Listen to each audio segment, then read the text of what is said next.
buat kita semua. Perkenalkan, nama saya Riri Simamora. Saya jurusan Pendidikan Agama Kristen semester 5 di YKN Tarutung. Di video saya kali ini, saya akan membahas tentang hakikat pak dewasa atau keluarga dengan mata kuliah pak dewasa yang diampu oleh Ibu Damayanti Nababan MPDK.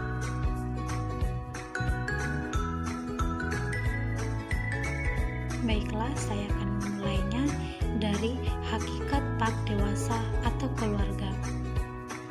Pendidikan agama Kristen pak untuk orang dewasa melalui gereja bermaksud untuk menolong orang dewasa membebaskan dirinya sendiri dari setiap kebergantungan kecuali kebergantungannya pada Yesus. Gereja dipanggil melalui pak untuk menolong orang dewasa menemukan Allah yang aktif dalam setiap peristiwa kehidupan, mempercayakan hidup mereka dalam tarafnya yang paling dalam untuk alasan ini, dan untuk merayakan dengan sukacita perbuatan Allah yang sempurna dalam Kristus dan berlangsung terus melalui Roh Kudus. Tujuan pak untuk orang dewasa adalah agar semua pribadi menyadari Allah lewat penyikapan dirinya, khususnya melalui kasih-Nya yang membebaskan sebagaimana yang dinyatakan dalam Yesus Kristus. Dan kemudian mereka memberi respon dalam iman dan kasih yang pada akhirnya mereka boleh mengenal siapa diri mereka dan apa arti hidup, bertumbuh sebagai anak-anak Allah yang berakar dalam persekutuan Kristen, hidup dalam roh Allah dalam setiap hubungan, memenuhi panggilan pemuritan bersama di dunia dan tinggal di dalam pengharapan Kristen. Kita lanjut lagi dengan prinsip pak dewasa atau keluarga dalam PL. Jumlah anggota keluarga Yahudi di PL. Jumlah dan anggota keluarga di PL kadang sangat besar, khususnya karena kebiasaan mempraktikkan budaya poligami. Bahkan untuk perkawinan, monogami pun tradisi berkumpul dan hidup dalam keluarga besar telah menjadi budaya bangsa Israel sejak mula. Hal ini terutama didukung karena alasan ekonomi dan agama, kadang juga karena status sosial. Semakin besar keluarga menunjukkan semakin tinggi status sosialnya atau kaya. Solidaritas kehidupan keluarga PL sangat tinggi, terutama karena kehidupan keluarga berpusat pada figur ayah yang biasanya mempunyai kekuasaan yang absolut.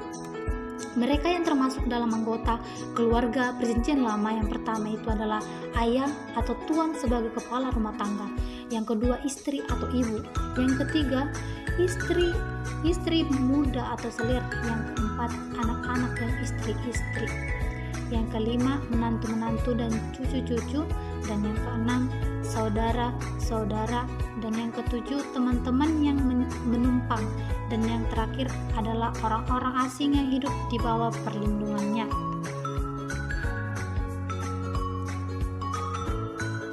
Kita lanjut lagi dengan status dan peran anggota keluarga. Di sini yang pertama adalah suami atau ayah. Kehidupan berkeluarga dalam perjanjian lama merupakan hubungan yang diikat oleh perkawinan dan hubungan darah yang diatur atau diperintahkan oleh kekuasaan seseorang kepala rumah tangga, yaitu ayah. Kekuasaan ini pada umumnya sangat dominan dan absolut sifatnya, itu disebabkan seluruh kehidupan keluarga PL atau perjanjian lama selalu berpusat pada figur ayah. Selain sebagai kepala rumah tangga, seorang suami atau ayah mempunyai tugas. Yang pertama, menjadi imam bagi keluarga, yang kedua melindungi keluarga dan kesejahteraan, yang ketiga mendidik anak-anak khususnya anak laki-laki untuk berdagang, yang keempat mengajar tradisi nenek moyang bagi seluruh keluarga, yang kelima menjadi teladan, dan yang keenam mengambil keputusan demi kepentingan seluruh anggota, dan yang ketujuh mencari calon suami bagi anak-anak perempuannya.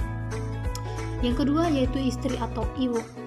Kalau Adam diciptakan untuk mewakili simbol sifat maskulin laki-laki, maka Hawa mewakili sifat feminim manusia atau wanita. Allah menciptakan laki-laki dan wanita dengan kedudukan yang sederajat. Tuhan menghargai sifat-sifat mereka sebagaimana mereka diciptakan sesuai dengan peran dan fungsinya yang berbeda. Namun demikian, kejatuhan manusia dalam dosa menimbulkan ketidakserasian fungsi dan tugas keduanya. Alam kehidupan perjanjian lama, istri atau wanita sering mendapat perlakuan yang kurang pada tempatnya. Istri atau wanita lebih sering diperlakukan sebagai harta kepemilikan. Dalam tugas keluarga, istri menjalankan tugas sebagai berikut. Yang pertama, tunduk kepada suami. Yang kedua, melahirkan anak. Yang ketiga, melakukan tugas-tugas rumah tangga. Yang keempat, mendidik anak-anak ketika masih kecil. Dan yang kelima, membantu suami di ladang. Keenam, menjadi wakil kepala rumah tangga. Dan yang ketujuh, menjunjung tinggi kedudukan suami. Yang terakhir yaitu adalah anak. Anak adalah tujuan perkawinan, terutama anak laki-laki. Anak sulung mendapat kedudukan istimewanya, yaitu menjadi ahli waris utama dan kelak menggantikan kedudukan ayahnya menjadi kepala rumah tangga. Berbeda dengan anak perempuan, mereka tidak akan mendapat hak warisan kecuali kalau orang tua tidak mempunyai anak laki-laki.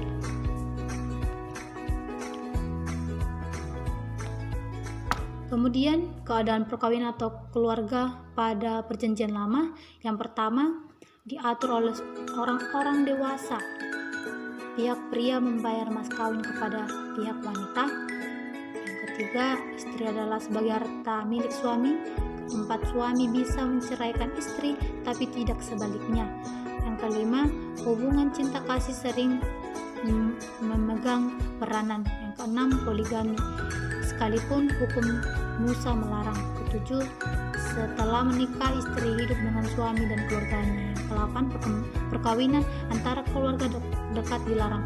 Yang kesembilan, jika dalam perkawinan istri tidak melahirkan anak, maka suami akan mengambil istri kedua. Kita lanjut dengan prinsip hak dewasa atau keluarga dalam PB. Prinsip keluarga perjanjian lama sebenarnya tidak jauh berbeda dengan prinsip dalam perjanjian baru. Memang secara budaya dan tata cara kehidupan zaman itu sudah berbeda, tetapi secara prinsip sama. Kata yang paling umum dipakai untuk keluarga dalam perjanjian baru adalah oikos, oikia atau rumah, artinya rumah tangga, tapi juga diartikan sebagai umat. Kata Yunani lain yang dipakai adalah patria, tetapi dipakai lebih banyak untuk menekankan tentang asal-usul keluarga atau keturunan. Ada dua, yaitu jumlah anggota keluarga dalam konteks PB. Jumlah anggota keluarga PB relatif lebih kecil dibandingkan perjanjian lama.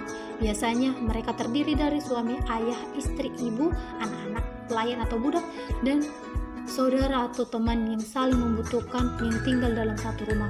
Dalam perjanjian baru, khususnya setelah menjadi Kristen, konsep keluarga lebih banyak dimengerti bukan sebagai hubungan darah, tapi hubungan keluarga dalam pengertian rohani, yaitu saudara-saudara seiman dalam Tuhan. Kadang dipakai istilah bapak rohani, anak rohani.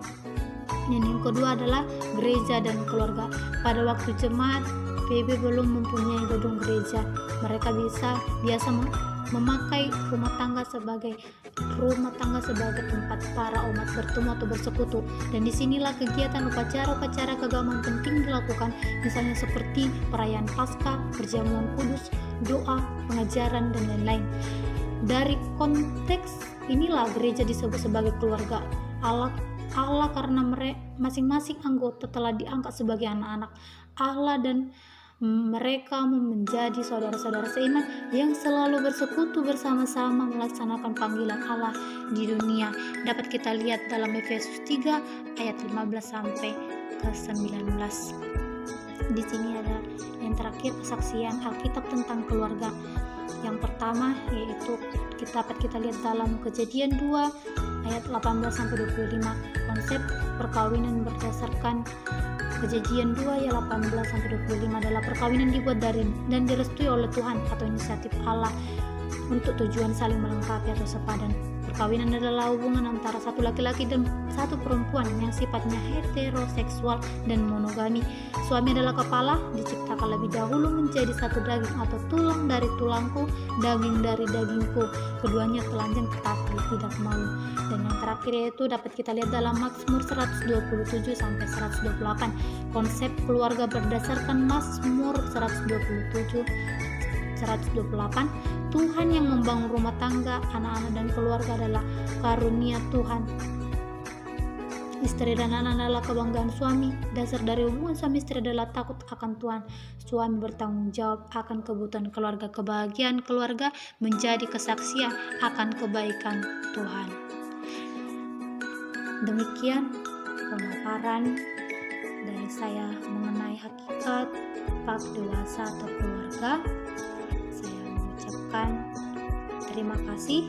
Shalom.